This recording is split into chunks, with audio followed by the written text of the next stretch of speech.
Bonsoir.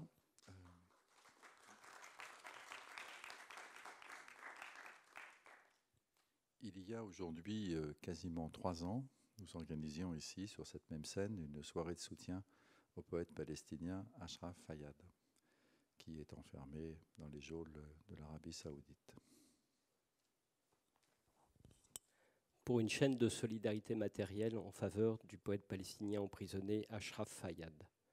Cela fait maintenant 4 ans que le poète palestinien Ashraf Fayyad croupit dans une geôle en Arabie saoudite. Jugé pour la première fois en 2014, il est condamné à 4 ans de prison et 800 coups de fouet.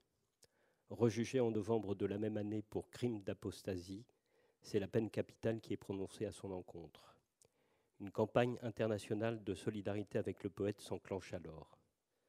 C'est ainsi que nous avons pris l'initiative de traduire en français et de publier son livre de poèmes Instructions à l'intérieur. Des traductions en d'autres langues suivront, mais il faudra attendre 2017 pour qu'un 3e procès ait lieu et que la condamnation à mort soit commuée en une peine de 8 ans de prison.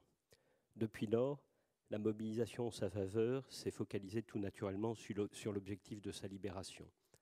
Récemment, des signes envoyés par le poète devrait retenir toute notre attention. Il s'agit de ces conditions de détention particulièrement dures et des difficultés matérielles auxquelles fait face sa famille, son unique soutien sur place.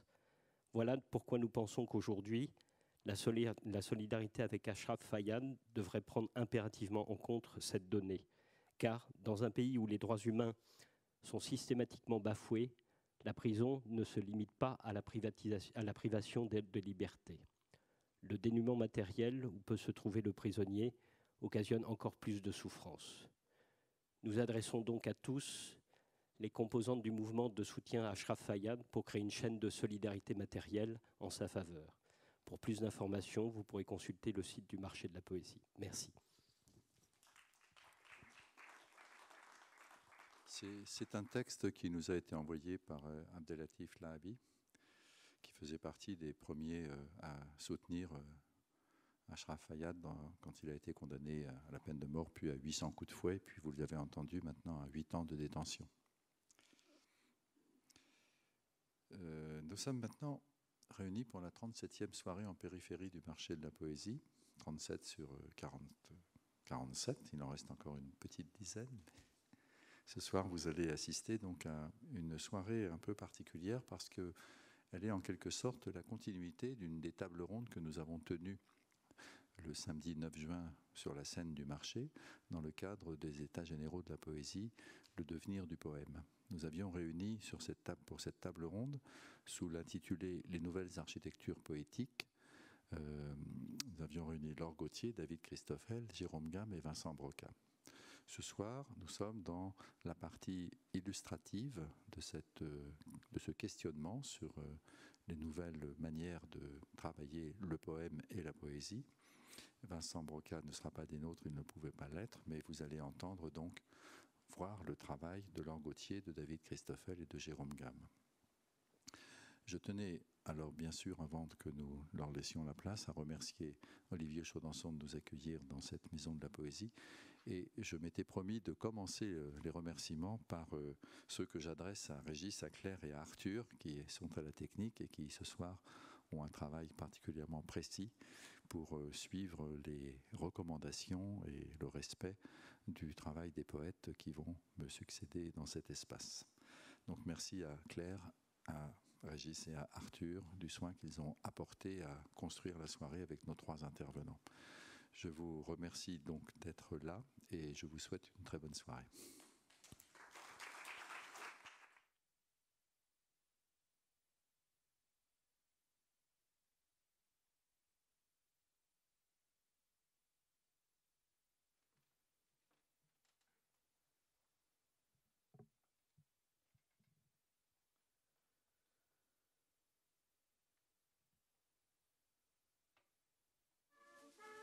Un mauvais joueur qui a perdu montre sa colère, même s'il a mérité sa défaite. Il est facile à reconnaître. Un mauvais joueur qui a gagné ne montre pas sa surprise, même s'il n'a pas mérité sa victoire. Il est alors aussi difficile à déceler qu'un bon joueur qui a gagné une partie avec une stratégie, une ténacité, une série de qualités irréprochables, mais qui ne veut pourtant pas en faire tout un plat, au point de pousser sa perfection morale au sommet et de gâcher sa superbe par toute une série de gros et lourds signes d'empathie à l'égard de son adversaire.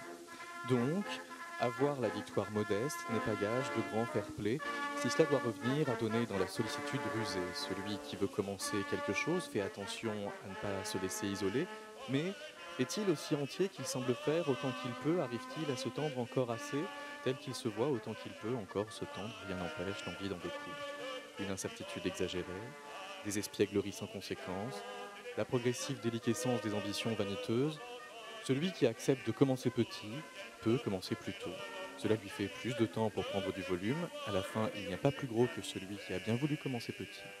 En fait, tout ne se passe pas toujours de la même façon à tous les coups. Celui qui accepte de commencer petit peut aussi faire des refus avant de devenir gros. D'où les positions stratégiques. Se mettre là où personne n'attend, où se révèle que l'attente n'est pas de mise. Les autres n'ont pas de raison de se positionner moins stratégiquement. Logique parcellaire, cabane à outils, attrape-touristes, éventail, il y a toujours beaucoup de bruit. Les rêves sont interminables. Même en petitesse, on a de quoi continuer des choses fantastiques. Au lieu de continuer de se méfier, on préfère réfléchir. Au lieu de réfléchir pour décider, au lieu de s'arrêter de réfléchir, au lieu de réfléchir, soulever une question très importante. Tellement importante, il faut repousser des frontières. Voir le territoire des pensées s'élargir. Donner un crédit, au moins récréatif, au plus grand des hasards. On cumule des généralités, plus ou moins statistiques, indépendamment de quoi, elles ne sont pas toutes réconfortantes. Ce qu'ils sont tous, globalement, c'est n'importe quoi. Ce que vous faites vous, au moins, ça change un peu. Ce que j'essaye de faire, moi, c'est complètement autre chose. Et si vous regardez bien, à force, ça vous changerait. Ça pourrait leur faire du bien. Au lieu de réfléchir, pour être sûr d'aller loin, faire des phrases dont on ne mesure pas l'impact, tout un truc plus ou moins étonnant. C'est terrible tout ce qu'on peut faire sans se rendre compte. Ce qu'on en comprend n'est donc pas ce qu'il y a de plus décisif. Si la triche revient au jeu, la sincérité est une mise comme les autres. Au lieu de se laisser trahir, projeter les intentions jusqu'à ce qu'elles se dérobent d'elles-mêmes, quitte à diminuer le nombre de ses pensées. Puis, voir son assoupissement s'installer, son esprit s'apaiser. Au lieu de perdre du temps, au lieu d'ignorer que le temps disparaît très vite et ne se perd pas si facilement, au lieu d'économiser son endurance, autant la dépenser tout du long, de bout en bout, sans compter. Mais au lieu de s'embourber dans la question de comment faire tous les mieux, c'est sûr qu'il vaut mieux accomplir des choses sympathiques, diverses, variées, même si elles restent sans rapport les unes aux autres. C'est-à-dire qu'au lieu de faire ronfler quelques principes, on peut aussi vérifier qu'il ne serait pas plus drôle de revenir à des petits jeux beaucoup plus basiques. Par exemple, au lieu de faire des pot-au-feu revenus sur l'ICOM, il faut garder une âme d'enfant, préférer l'oiseau patate ou le gâteau sorcière. Puis, au lieu de se laisser terrasser par la fuite en avant, élaborer quelques plans pour plus tard pouvoir se reposer et paniquer à nouveau. Trac, tristesse, exagération, faux semblants stratégiques, vrai effort d'influence, basse manœuvre, esprit de conquête, petite manigance, ambition de pacotille, désir de renouvellement, déception simulée, espoir passager, franc désarroi, tentative, voyage, manucure, extase légère, puis deuxième manigance, coupure de réseau, débat psychanalytique très allusif, transfert de rivalité, envie de balafon, geste imprécis, déception, relents notoires, problèmes intestinaux, reproches en cascade, vengeance modérée, plus manipulation approximative, puis excuses vaseuses, débordement tout long, joker, tu parles, pas dupe, se dit-il, rancœur minable, mélancolie maritime, plus fascination flottante, plus géographie pas si défavorable, égale espèce de vaillance, crypto-endurance, platitude quand même, envie de plus, au lieu de quoi, désaccord mineur, négociation légère, minutie feinte, résultat bizarre, peut-être pas branlant, nuance recroquevillée, minauderie compensatoire. Dit comme ça, plaqué, incantatoire, contre-productif alors. Gentillesse verdoyante des investis, emmagasinage, douceur d'évitement, nombreuses intentions irisées, plus plaisir fuyant, plus enflure des regrets, de temps en temps sentiment d'urgence. Bavardage occupationnel, nano-évidence épisodique, magie floue, lenteur constante, panache modéré, incontestable, regard froid des deux, panne d'ascenseur émotionnel, curiosité mise à part, changement de cap, volonté farouche de tout ou rien, conduite irréprochable, excès d'individualisme. Oxygénation micro-hallucinatoire, espoir d'exaltation supérieure. Vers la fin, décision raisonnable, malaise de routine, brouillard. Déballage d'un nouveau psychisme, pas reluisant, mais tout neuf, sans rayures, ouvert à engranger, palpiter, reluire. Plus du tout envie de balafon. Vers la fin, agitation vaguement ruineuse, amorce de changement radical, simple vieillissement.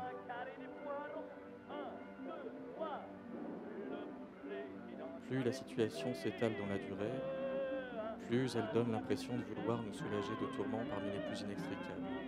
Et pour que la puissance cathartique de l'opération justifie des temps aussi démesurés, j'ai l'impression que la situation est en train d'exagérer l'ampleur de mes tourments. En voyant la situation s'éterniser encore, elle voudrait lui dire qu'il n'y a pas de quoi tellement dramatiser, que personne ne peut avoir des fardeaux aussi chargés, ou qu'il faudrait vraiment beaucoup d'orgueil pour entretenir des débordements existentiels tellement interminables. Des portes claquent, le vent a l'air de faire la loi, chacun y va de sa poussée, tout le monde ne comprend pas tous les griffonnages occasionnés. Ce que le vent comprend, c'est d'abord ceux qui vont où il va. Ce que les griffonnages pointent, ce sont des bouts de gras qui se défendent, parfois très bien, parfois moins le vent en poupe. En regardant séquence par séquence, rien n'est jamais perdu. Tout le temps qui reste est un temps où des choses vont pouvoir être rattrapées. Mais ceux qui soutiennent qu'il y a un certain nombre de parties, qu'il reste des batailles, sont peut-être des adversaires. Il faut continuer. On restera dormir si nécessaire. Jeux animistes, promenades, casse-têtes, glissades. Jamais ne soit si, jamais par-delà toutes sortes d'au-dessus, même de ça parfois veut dire pourtant détendre et partir au plus fort comme ce qu'il vous fait rester partant. Depuis que fait-il alors à même encore vous y êtes, une fois restant à donc quelquefois, le fait de rester ainsi tandis, tous deux comme entier donc est nul, ne vous sortir par là, tant peut toujours arriver, sans prévenir, avec beaucoup de plaisir. Et la preuve, c'est bien tout à ceux qu'on ne la fait pas, alors manquerait plus l'espoir de s'améliorer, gâché par un relent d'arrivisme. C'est comme l'histoire du linguiste danois et de l'astrologue russe au bord de la montagne. Légère inclinaison vers le marasme, amorce de changement radical, agitation vaguement ruineuse, plus la situation s'étale. Grand lâcher de bravoure, procès en absolu, nœud au mouchoir, désapprobation immédiate de tout débat de supériorité, prétention ontologique précipitée, trop-plein superficiel, expiration surévaluée, chercher à repérer s'il reste encore des idées derrière les idées derrière la tête. À quoi peut encore servir l'intelligence? Jouer le jeu, mais lequel? Économiser? Mettre de belles idées de côté, mais quoi faire? Économiser? Jouer le jeu, mais lequel? Économiser? Et pourquoi faire?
Bonsoir. Je vais vous lire un texte qui s'appelle Chant contre chant et qui est fait de plusieurs types d'images. Un tirage, des tirages, un agrandissement. Un quoi? Une puce mémoire, un fichier là. Quoi?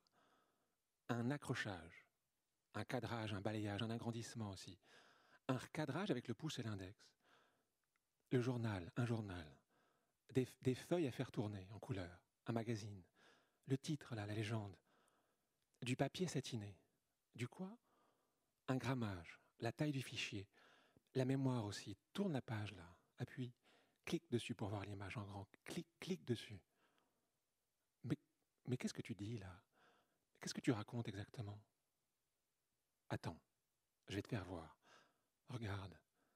Et écoute plus exactement. Regarde. Mais qu'est-ce qu'on voit là?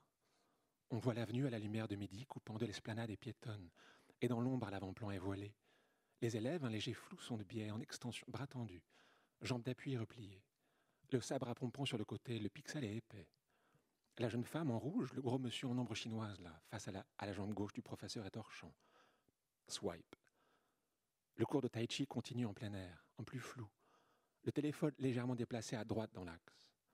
On voit les silhouettes incertaines sont alignées de profil maintenant. Le t-shirt rouge en queue de cheval toujours aussi appliqué à l'avant, le gros plus lentement. Swipe. On voit deux petits gardes rouges sont dodus sur le trottoir en uniforme, en extension jambes fléchées à l'entrée du musée. Sont en ciment, peints en bleu. La peau noire, tête haute, sans yeux, livre rouge en avant. On voit les couettes de la fille sous la casquette, les bouches en cul de poule en train d'hurler bien cadrées. Le bac à verdure à l'arrière-plan. Swipe. Et sur le même trottoir, à quelques pas, les gardes rouges sont des gros bustes tout argentés cette fois, avec des têtes de martiens en miroir étiré, en long pour lui, en large pour elle. On s'y voit en photographe anamorphosé, smartphone en main, l'emblème du dollar en inscription dépolie sur la culture dessinée. Swipe. On voit la tête du jeune garçon en train de nager perce à la surface, bouche ouverte, ruisselante, cheveux collés sur les lunettes, les narines dilatées, ça zoome. De près, le turquoise de la piscine est tout fripé, brouille son corps pendant l'effort. Le bras droit replié, la gauche bien allongée comme ça. Swipe. Sur la gauche, on voit la baie vitrée du ferry est énorme en biais, suréclairée en ciel azur et la mer emplisse l'image en reléguant sur les bords le haut du crâne des passagers en ombre chinoise. Swipe. Ça a zoomé.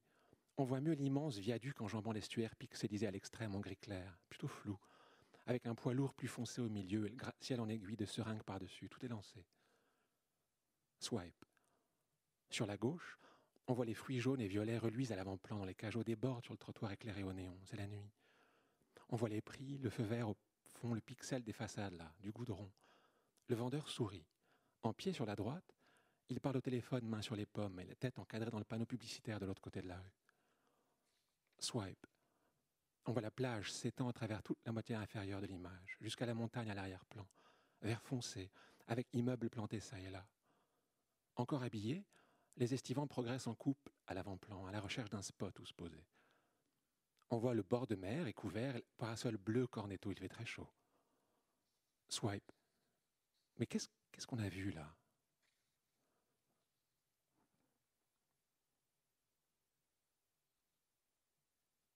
De quasi-profil, on voit la jeune fille en short rouge et bien droite à la couture blanche et gracile, légèrement cambrée. En t-shirt blanc, son bras droit lève le téléphone jusqu'à la main gauche et son coude en arabesque au-dessus des yeux. Calmement, la mise au point se fait, numéro 3. On le voit quasi sur la pointe des pieds de profil, short beige, kawaii épais. Le béret, la barbe blanche, il lève les yeux au ciel vers l'écran du portable et plus haut encore en long, tenu à main, les bras levés. Ça a l'air délicat comme opération. Numéro 5. De trois quarts gauche, on le voit est bien droit, pieds écartés, le smartphone à deux mains en angle droit, a les épaules solides, le cou, la tête bien rectiligne, porte un bonnet en rouge comme son pull. Il s'applique tout comme il faut, il va essayer. Numéro 8. On la voit déhanchée de profil en jean, t-shirt, les deux bras levés, le gauche recouvrant la tête, entraînant le sac en cuir qu'elle a fixé bien à l'épaule, le téléphone en biais. Ça a l'air de tenir. Numéro 9. On le voit yeux rivés sur l'écran, très largement déhanché vers de trois quarts face. Il est maigre et grand et porte à l'épaule et au bras des sacs en plastique colorés. Son portable pile poil à hauteur du regard via le bras droit. Une image se prend. Numéro 9. Bien arqué en arrière, il a rentré le menton, la tête reculée, les avant-bras perpendiculaires au portable, dans les doigts face à ses yeux froncés. On le voit qui observe l'écran, pas convaincu, barbe blanche, le crâne dégarni. Le jean est bleu, le blouson accroché à la taille aussi. Il doit tout recadrer. Numéro 11. On la voit de face, légèrement penchée sur la droite et dodue. Le nombril entre du jean et son t-shirt est rose et son bras gauche posé sur le flanc. Elle tient le smartphone entre le pouce et l'index, en arc de cercle ouverte, à bonne distance de son visage et souriant sous l'épaisse chevelure ondulée. Elle essaie. Numéro 12. On le voit bien fléchi sur les pieds, écarté dans ses baskets et corpulent. La cinquantaine dégarnie, concentrée. Le pantalon foncé, la chemise claire et son gilet. Son smartphone fuchsia est très légèrement penché sur le genou droit, là, les deux bras, vers l'avant. L'écran en biais dans les mains. L'air incertain, le buste figé. Il a bloqué sa respiration. Numéro 15. On voit la jeune femme blonde et gracile en queue de cheval, chemisier, jean serré, élancé, de profil, tout sourire. Le pied gauche relevé en pointe vers derrière. C'est parfait, ne bouge plus. S'immobilise au naturel avec le bras droit bien étendu, là. Smartphone en mode selfie, clic. Ça y est, c'est dans la boîte. Mais alors, qu'est-ce qu'on a vu exactement, là?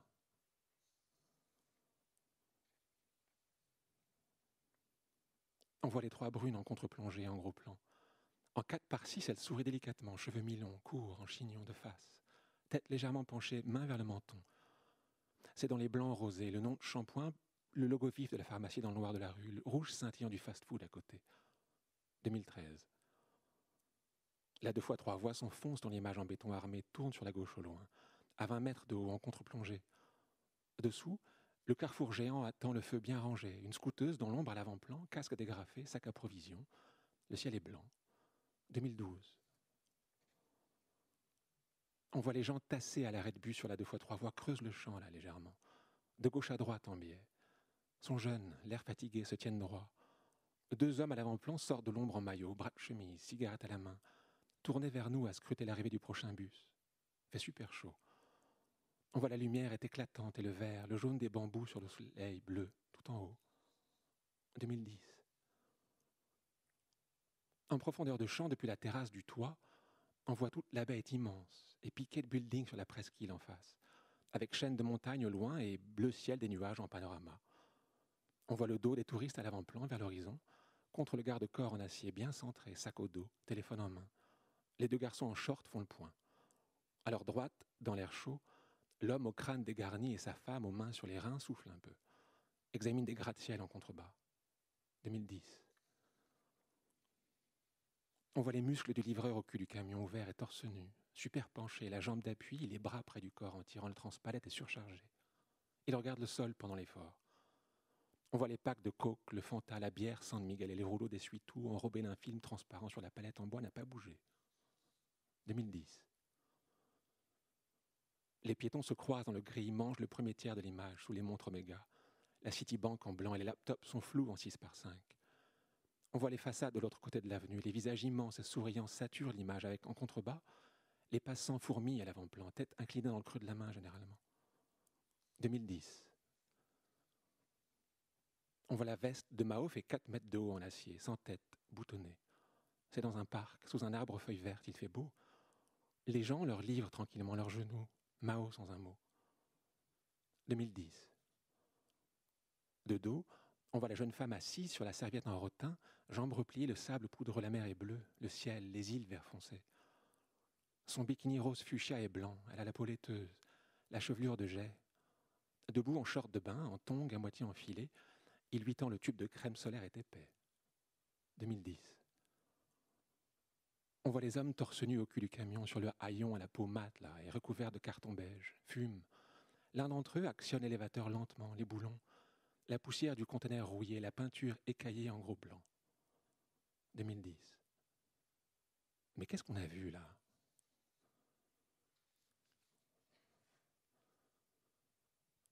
Alignée en noir et blanc sur l'estrade, prise depuis la gauche vers le bleu du ciel au fond, derrière l'immense baie vitrée, on voit le banquier central et ses deux collègues restent bouche bée sous la militante en pantalon et parvenus à sauter sur la tribune, et bien cadrés debout dans le gris, le bleu face au banquier.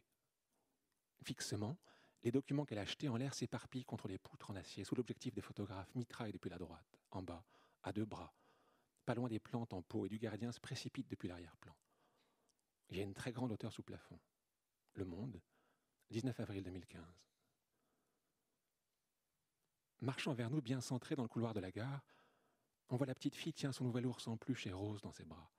Tête et cheveux noirs retournés vers les hommes et les femmes, alignés sur la gauche, lui tendent de la brioche, du lait, des bananes en souriant, bien penchés en avant. À l'arrière, à gauche, il y a du monde en profondeur de champ. La file des arrivants, celle des accueillants, celle des provisions d'urgence au milieu divise l'image en biais. Sous les néons ruisseleux au mur de carrelage orange. Le Monde, 6 septembre 2015. La nuit, en plein centre de l'image, on voit l'homme est tranquillement assis au sommet de la clôture géante et grillagée. Bleu magnétique via le faisceau du projecteur de l'hélico est un peu décalé sur la droite du migrant, tout en haut. Pieds ballants, tête vers la gauche, il a les épaules un peu rentrées, bras tendus sur les côtés pour l'équilibre. Autour de lui, dans la pénombre, on voit les piliers de l'enceinte, une grosse caméra de surveillance juste à côté, les poteaux d'une seconde barre derrière lui, et d'une autre encore après, un peu foggy. Le Figaro, 14 juin 2014. Cheveux roux, mi-longs, bouclés sur les épaules en plan rapproché, de dos. On la voit coupée à la taille, légèrement cambrée en arrière, la fine lanière en noir de son sac à main sur le beige de sa parka froissée. Face au mur de la galerie est blanc. On voit ses mains, ses doigts tiennent le smartphone à la verticale pour la photo de l'œuvre qui lui fait face. Accroché sous verre, le mot « nothing » est centré en blanc sur fond noir de 50 cm de côté et réapparaît, légèrement bleuté, sur l'écran de la visiteuse. Le Huffington Post, 8 septembre 2016. Assise en tailleur au premier rang de la foule sur tapis de yoga, en gros plan, on voit la jeune femme à la peau sombre, yeux fermés, chignon foncé, bien étendue aux épaules, là, mains retournées sur les genoux, narines dilatées, le t-shirt échancré en gris clair. À sa droite, on voit le bras gauche de sa voisine et en flou, par derrière, un barbu et la moitié d'une femme à la tête tronquée, détendue. Tout le monde inspire comme il faut, on dirait. L'Obs, 11 décembre 2016. Cadré en plan moyen de la droite, on voit les hommes assis en blouson fatigués sont répartis aux 4 coins de l'image, autour du panneau en bois couvert de téléphones, branché au multiprise tout blanc, de mini-bouteilles d'eau, de paquets de gâteaux et d'un cendrier plein. Tête en arrière, ou retenue par une main baissée vers l'écran, en bonnet, mal rasé, pâle, épuisé. On voit le fil blanc sinué depuis les oreilles sur le survêtement tout noir de l'homme à l'avant-plan, le sourire vague. La lumière est froide.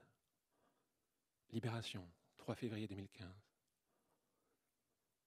En léger biais vers la droite, on voit les 2 militaires plantent des piquets tous les 2 mètres. C'est l'été, il fait très chaud. Portent des lunettes noires, des casques anti-bruit sous le képi assorti aux herbes sèches sur le côté, aux treillis, au vert de la forêt. La terre marron sous les roues de l'installateur de pieux est très compacte à l'avant. Sur toute la moitié gauche, en blanc, le mini-bras à l'arrêt. Le soldat à droite regarde vers l'objectif. En face de lui, bras levés, son collègue en gants noirs déplie bien le poteau. Le Monde, 28 août 2015. Mais qu'est-ce qu'on a vu exactement là ? Qu'est-ce que c'était ? On voit 4700 milliards d'images sont stockées sur les serveurs en 2017. En 2018, on verra 1200 milliards d'images supplémentaires seront prises. On voit Facebook, là, Yahoo, Flickr, Webshot, Snapchat, Instagram, Twitter, Photobucket aussi, Reddit, Imugre, Tumblr. On voit. Qu'est-ce que c'était là ? Qu'est-ce qu'on a vu ? Redis-le-moi. Prends ton temps. Redis-le-moi. Fais un pas de côté. Décris-moi. Raconte-moi ce qu'on a vu. Raconte-moi. Je vous remercie.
Quand je plante une série de 6 fleurs de verre, cela peut permettre d'avoir les 12 pièces qui manquent pour acheter un croque-cactus supplémentaire, pour en avoir planté assez pour livrer Robert avant qu'il ne parte.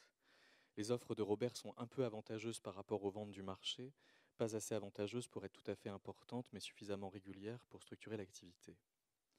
Le plus difficile depuis le début du jeu, c'est effectivement d'emboîter les objectifs les uns dans les autres et de trouver une espèce de satisfaction dans la justesse de leur assemblage. Je me demande si le passage d'un niveau à l'autre n'augmente pas le coût des nouvelles parcelles. Avec confiance dans le confort de jeu que peuvent me donner les offres de Robert, j'insiste sur la préparation d'une récolte de 20 croque-cactus, quitte à changer de niveau malgré l'inflation du coût des nouvelles parcelles pour avoir les baguettes annoncées. Au niveau 12, j'ai vu que les 2 parcelles à l'extérieur du jardin pouvaient servir à utiliser des machines. Je n'ai pas encore bien compris à quoi elles pouvaient me servir, mais je me doute bien qu'elles doivent me simplifier la tâche et que je serai très heureux quand je pourrai m'en servir. Il est sûr qu'en attendant, je n'ai pas assez d'argent pour m'acheter une de ces machines. Je me demande quand même si ce jardin virtuel n'est pas en train de me rendre plus conservateur que je ne voudrais. Entre le coût de la nourriture de l'arroseur, la place que prend le kit de construction du lit de bébé pour le chien de ma tante, les points bien-être à avoir pour garder l'exploitation des nouvelles parcelles, j'encaisse la multiplication des composantes, mais je vois qu'à force, mes finalités se dilatent, cependant assez pour pouvoir se recroiser. Je n'ai plus de priorité immédiate. Ce devrait être la meilleure position pour apprendre à gérer ma patience. De peur d'un ennui ravageur, j'accélère le rendement pour enfin pouvoir m'acheter des baguettes magiques, tout en hésitant à demander à des amis les outils nécessaires pour construire le lit du chien de ma tante. Au fond, rien ne m'a l'air spécialement plus urgent et plus savoureux. Ô vertu méditative de mon jardin virtuel, ô doux reflux de l'excitation, j'arrive à prendre un certain recul sur la façon dont j'entends procéder. La perspective de prendre de l'avance en bien-être n'est pas forcément exceptionnelle, mais le fait qu'il me reste moins d'1 heure me laisse encore bien assez le temps pour réfléchir à la monotonie de mes activités. Et puis on m'a annoncé que mes plantations risquaient de sécher, qu'il fallait que j'emploie un arroseur, que je devais choisir parmi mes amis quelqu'un pour venir arroser mon jardin. À ce moment-là, je ne savais pas bien ce qu'il pourrait m'en coûter, et quand je cherchais lequel, entre Romain, Francis et Sophie, j'allais désigner pour arroser mon jardin, je ne savais pas comment ils allaient le prendre. Je connais plusieurs Sophie, et comme je ne savais pas à quelle Sophie faisait référence la liste des amis proposés par mes contacts, j'ai choisi Francis, qui est spécialiste de Bambi, et qui ne pourra pas oublier que mon jardin virtuel est une expérience à part entière, et que je ne peux pas y donner de mon temps tout à fait innocemment. C'est-à-dire que le choix de l'arroseur pose déjà des questions d'innocence et de réputation. Cela permet de prendre conscience que l'innocence n'est jamais qu'un problème de réputation, car au moment de réaliser que mes amis risquaient d'être au courant de mes activités de jardinage virtuel, alors qu'il me paraissait tout à fait rationnel et en quelque sorte complètement légitime, le besoin d'un arroseur me faisait quand même un peu paniquer. Je me demandais même s'il n'était pas opportun de s'arrêter là, de ne pas chercher plus loin, de ne pas se laisser aller à l'addiction au jardinage. Cela me rappelle cet ami qui va très bien, qui m'a laissé un message pour me dire qu'il allait très mal, pour expliquer qu'il avait laissé mon dernier message sans réponse, mais qu'à part ça, pouvait considérer qu'il allait très bien, ce qui laissait largement entendre qu'il allait effectivement si bien qu'il ne me rappelait pas. Ce qui suppose de toute façon qu'il ne faut pas aller très bien pour me rappeler. Je comprends que, mis à part le fait qu'il ne me rappelle pas très vite, il allait bien, donc je ne m'en fais pas pour lui en attendant de le rappeler un jour en allant assez mal pour lui débiter autre chose qu'à savoir s'il peut aller mieux. Je voulais te parler parce que toi au moins je sais et j'aime bien savoir à qui je parle. Et c'est pas évident parce que j'aime pas trop en général ceux qui disent qu'ils aiment bien savoir à qui ils parlent. Au point qu'en général ils leur parlent d'une façon, on n'aimerait pas trop qu'ils parlent. Quand on leur dit qui on est d'entendre là comme ça, comme ils parlent, on voudrait pas imaginer comme ils se mettraient à parler s'ils devaient savoir pour de quoi, de qui on est. C'est pour ça aussi qu'à la limite je préfère quand même exprès de temps en temps parler à des gens dont je ne sais pas du tout qui ils sont. Et c'est pour ça, quand ils commencent à vouloir me parler pour me dire qui ils sont, je comprends qu'ils pensent que je veux savoir. Mais à ce moment-là, je n'ai plus rien à dire. Peut-être qu'il ne faudrait pas trop parler quand on commence à bien connaître les gens. Lisa rend à Théo ce qui est à Théo et qui dépend quand même de la manière dont Lisa entend en profiter. En disant des choses un peu moins enfantines qu'encore plus élémentaires, de façon à faire sonner comme elles sont incroyables alors plus fondamentales dans le paradoxe, Octavie s'observe dans une imprécision concentrée mais sans compter sur l'acuité d'Alphonse. Depuis que Théo est fâché avec Lisa, il est vrai que Lisa est peut-être plus aimable avec moi, mais comme je ne voyais pas Lisa pour sa gentillesse, il n'y a pas de raison que je continue de la voir parce qu'elle est fâchée avec Théo, tout autant que la gentillesse de Théo semble plus intense quand elle est incertaine. Peut-être aussi plus indépendante dans ses rapports avec Lisa. Au moment où je m'interrogeais de plus en plus à Avec Florent, le fait est que Charlotte me parlait de plus en plus de lui, au-delà de quoi les histoires de propriété des potes commencent à bien faire, ce que j'avais pourtant déjà pas mal pu rabattre à l'époque où je voyais beaucoup Clémence sans aller jusqu'à en tirer des conclusions sur le fait que la relation s'en serait trouvée nécessairement plus importante que celle avec Flavio, que je n'avais pas beaucoup vu mais qui a toujours eu quelque chose de saisissant. C'est surtout avec Dorine qu'on se parlait beaucoup des paradoxes qui prennent le dessus sur l'amitié, alors qu'on était aussi d'accord sur le fait que l'amour des paradoxes est pourtant un terrain d'entente et même souvent un moteur amical sensationnel. Le problème avec Amandine, c'était plutôt qu'elle savait que je pouvais avoir du plaisir à la médisance. Elle savait donc que j'avais une certaine science du paradoxe relationnel, qu'elle voyait elle-même couramment passer au-dessus des amitiés et qu'elle ne partageait qu'avec ceux qu'elle connaissait très bien. Si bien que je n'ai encore jamais eu l'occasion de lui expliquer que je ne trouvais pas très courageux le moindre des piments, quand on est un tant soit peu amateur de médisance, étant de balancer à tout va et de s'arrêter sans trop sur le fait que ça resserre les liens. Au départ, je pensais qu'il était bon d'avoir beaucoup d'amis. J'imaginais que toute la saveur de la vitalité de passer d'un style à l'autre et de jouer en souplesse parmi les amis de toutes sortes devait l'emporter jusqu'à m'estreindre mes échanges au meilleur. Quand j'ai commencé à considérer l'idée que la qualité puisse devenir plus importante que la quantité, j'ai d'abord soupçonné que c'était encore le credo refuge de tous ceux que l'abondance relationnelle et la fortune amicale avaient délaissés. Je cherchais alors ce qu'on pouvait éventuellement trouver de si puissant dans les amis qualitatifs qui arrivent à compenser, sans le moindre doute, les plaisirs de la décrue des amitiés proliférantes. Mais à pister la densité dans les vertus radicales de l'intransigeance partagée, je soupçonnais alors que les valeurs nouvelles pourraient finir par m'isoler complètement, sinon requérir la plus austère des retraites. Tu ne m'as pas écrit depuis 1 mois et demi. Je te répondrai dans 1 mois et demi. Il faut voir ce qu'on peut faire. Tu fais bien de dire si c'est pour.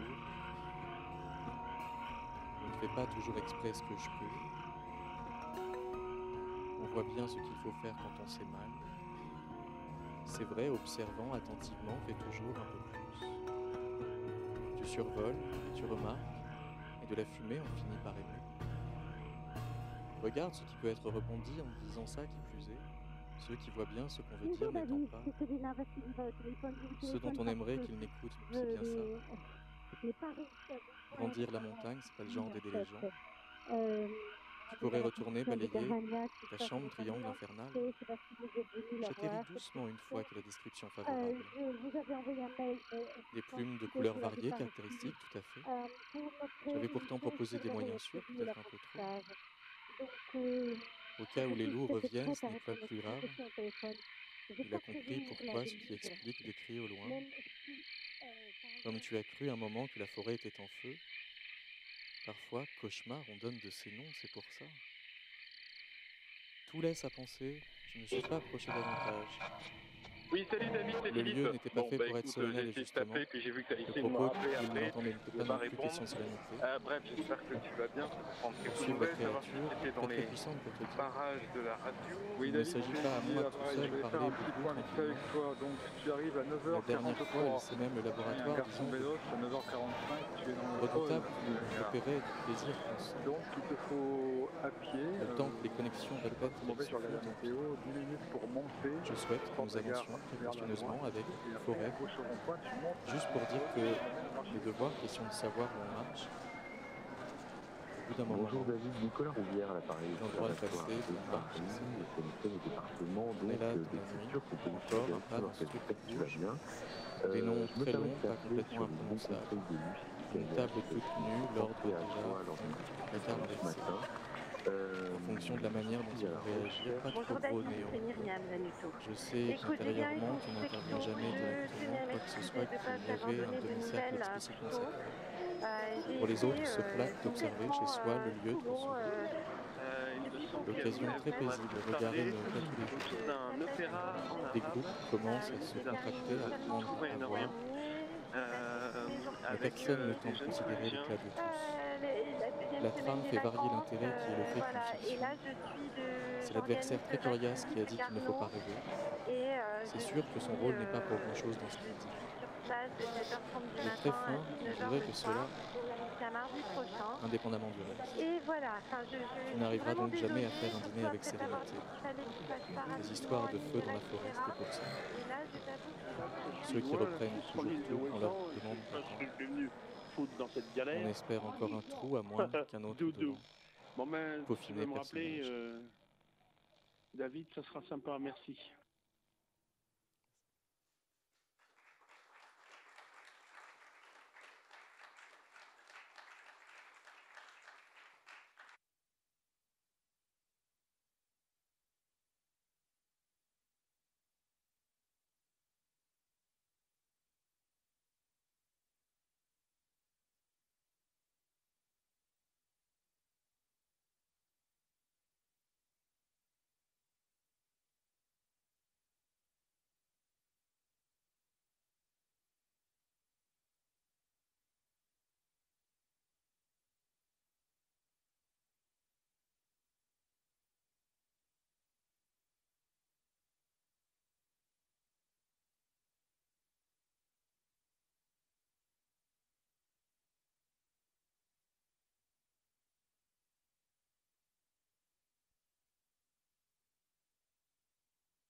Moi qui allais découvrir les nuages et les cris à la même seconde, ce que me dit l'évasement du souvenir. Entendis le papier se froisser à la lettre illisible que je devais tracer, soudain, et qui signifia bientôt marcher.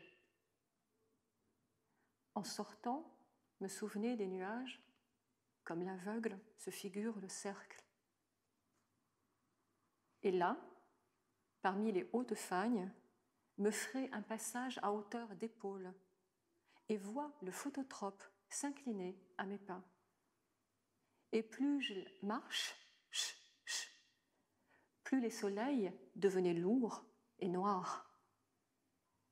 Arrivé donc au pays capitulé. La terre me donnait froid sous les ongles, mes plantes usées, un peu rouges déjà, d'où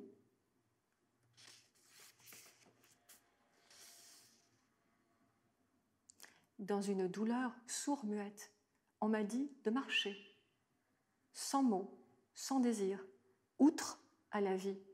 On va me remplir là-bas. Des copeaux de tous les ébréchés. Suis ballant et avance dans un élan pétrifié, vacciné, vive le 19e siècle. De la terre presque trop meuble et de ces taupes qui ne sortiront peut-être plus, de ce terme que n'apprendrait que d'un livre, et l'herbe si fraîche au printemps. Suis sortie du trou comme l'on reviendrait à la vie.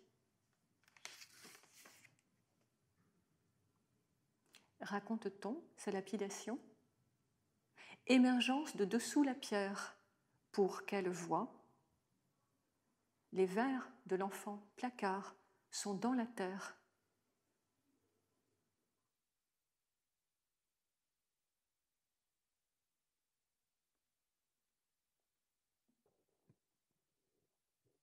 Maison 1.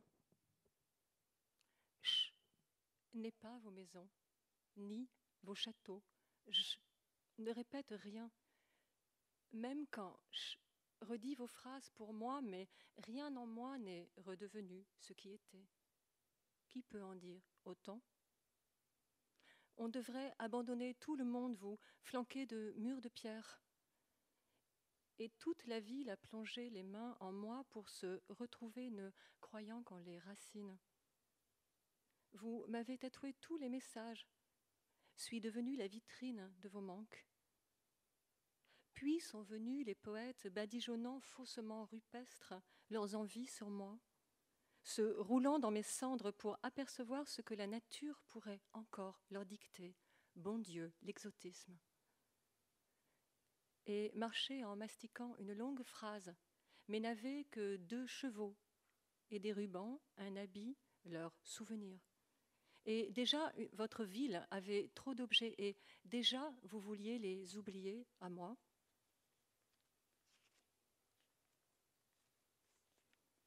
maison 2.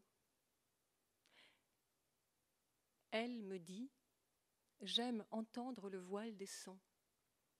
La vaisselle entrechoquée dans la vasque, les bruits de l'humide, ceux des taches qui se défont sous l'eau. Reconnaître les motifs de porcelaine à la texture des gouttes. Me dit qu'elle a fait digue dans la nuit. Ses parents, la bonne, le broc et puis l'eau. Elle s'est endormie au creux de leur son. Et je connais désormais le mot chance. Première trappe. Nouvelle souffrance d'un pompon de la vie que n'ai jamais su attraper.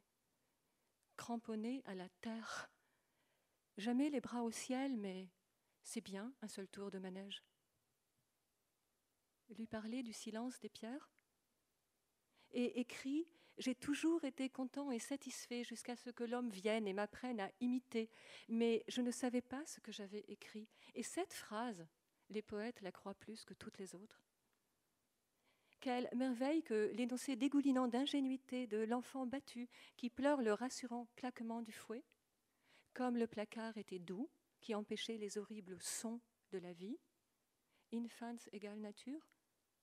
Avez-vous vu des taureaux confiner le bœuf dans une mare, le noyer juste un peu, l'empêcher de sortir? Oui, j'ai vu. Les cadavres de lièvres à demi mangés par le père, certes, mais des lapins enfermés dans le terrier jusqu'à l'âge adulte. Oh, vous écoutez la poésie de l'enfant placard?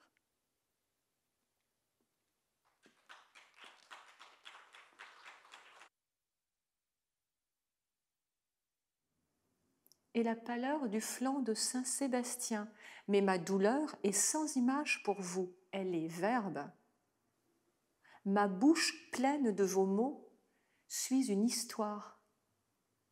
On aurait dû mouler un Caspar près de la fontaine au Bouffon, mais mes supplices ne sont ni plastique ni bronze. Et même si l'on a plongé une dague dans ma poitrine, on me soupçonne encore. Tous les écoulements de sang en mon sein ne leur ont inspiré que déposition, encre et papier. Et même quand j'ai dit « pour vous plaire », des paroles du Christ, à la toute fin, c'est écrit, on cherchait sous les fibres de ma langue le mensonge. Est un fait divers en marche. Comme le lapin mort, vous auriez pu envelopper mon corps de toutes les chroniques de Hambourg à Stuttgart, des titres frémissants, mais pas de toile pour moi. Le rouge qui floqua la cave, mon pas mal assuré, la poussière dans ma bouche, pas encore digne des musées. Et oui, regardez, on retire la roue des places publiques, belle époque que la mienne. Plus d'excitation de foule au bruit de bris, des bras, du coupable. De quoi? Plus l'odeur de la sueur du condamné, plus les cris de foule se mélangeant à ceux du roué, plus l'épaule ou les pieds du voisin en transe pour écraser les vôtres et vous faire manquer la bouche du supplicié, mais des gros titres qui n'ont d'odeur que celle de l'encre, et suit l'entrée en bourgeoisie.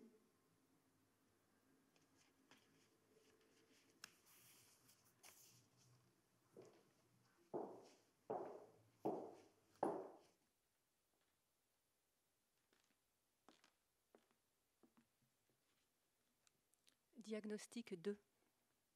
Fly-up est employé pour traiter des épisodes maniaques modérés à sévères de troubles bipolaires de type 1, ainsi que dans la prévention de récidives d'épisodes maniaques chez l'adulte ou l'adolescent de plus de 13 ans. Il est important de bien respecter la posologie, le risque d'effets secondaires étant important en cas de prise incontrôlée. Liste des effets secondaires. Agitation 20%, anxiété 18 à 22%, insomnie 19 à 23%, somnolence 11 à 12%, étourdissement 11%, syndrome extrapyramidal 7%, salivation excessive 4%, tremblement important 2 à 8%, nervosité 5% et vasodilatation. les troubles moins fréquents suivants ont été rapportés. Amnésie, hyperactivité, augmentation de la libido, impuissance, hypoesthésie, hypokinésie, tremblement des extrémités, stupeur, bradykinésie, apathie, hypersomnie, dyskinésie, ataxie, délire, dysarthrie, acathésie tardive, myoclinie, neuropathie, dysphorie, hyperkinésie, ischémie cérébrale, hyperesthésie, syndrome du lapin.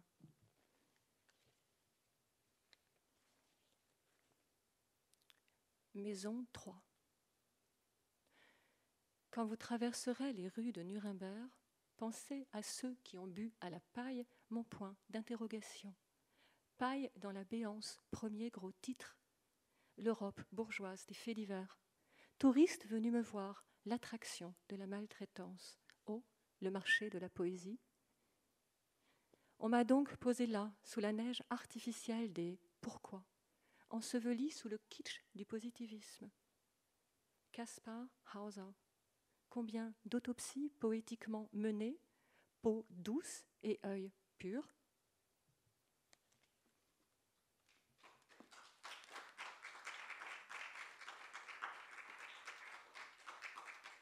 Reculer, certes, devant la pomme qui roule, mais celui qui joue, de l'accordion, dont la peau sent si fort, celui-là ne me fait pas fuir. C'est que la dentelle à mes poignets et le riche motif à la boutonnière se marient mal avec le rouge du visage et le brun sous les ongles de celui qui joue. Mais la foule le connaît.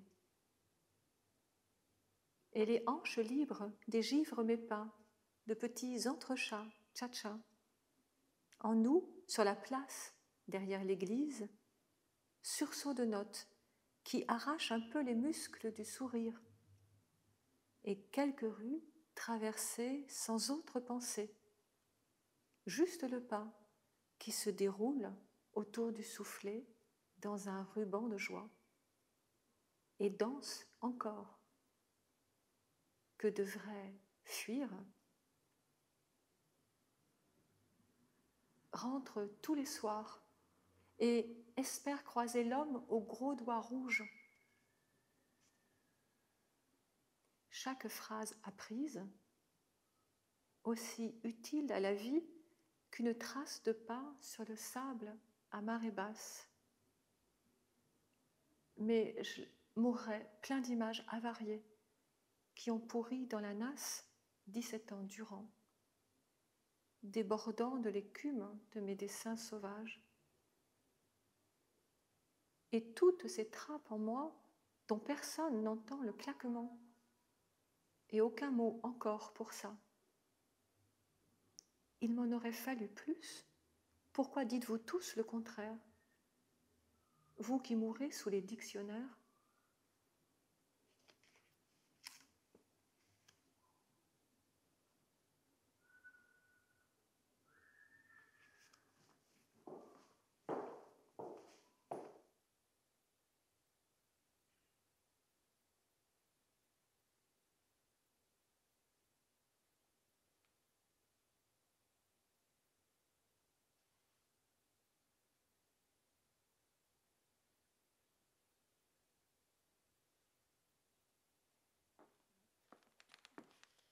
Je vous remercie, tout simplement, avant d'annoncer la suite.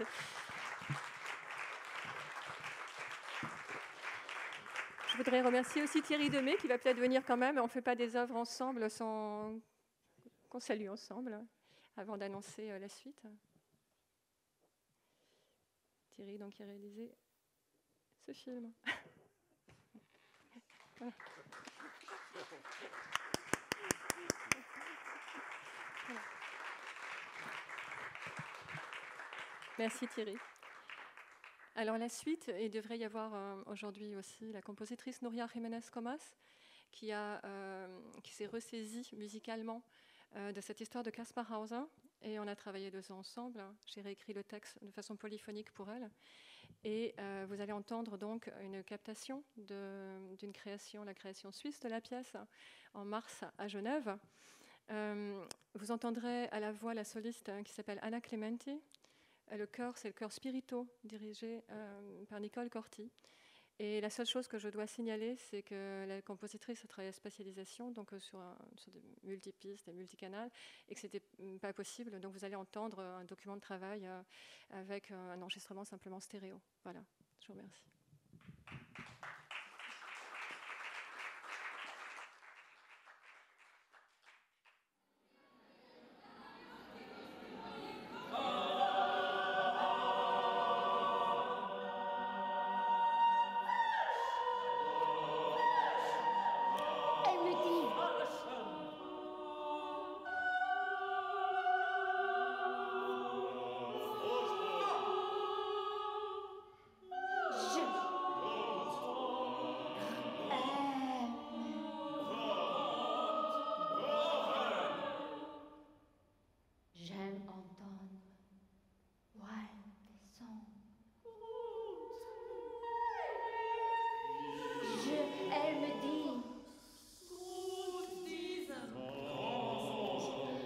Des taches qui se défont.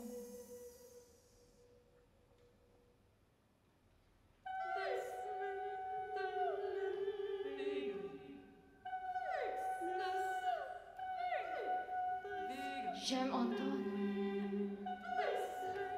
entendre sous l'eau.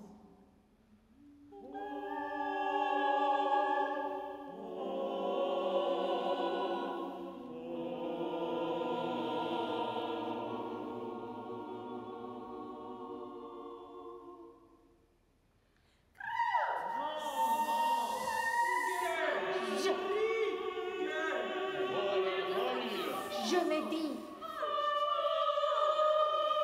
se détache.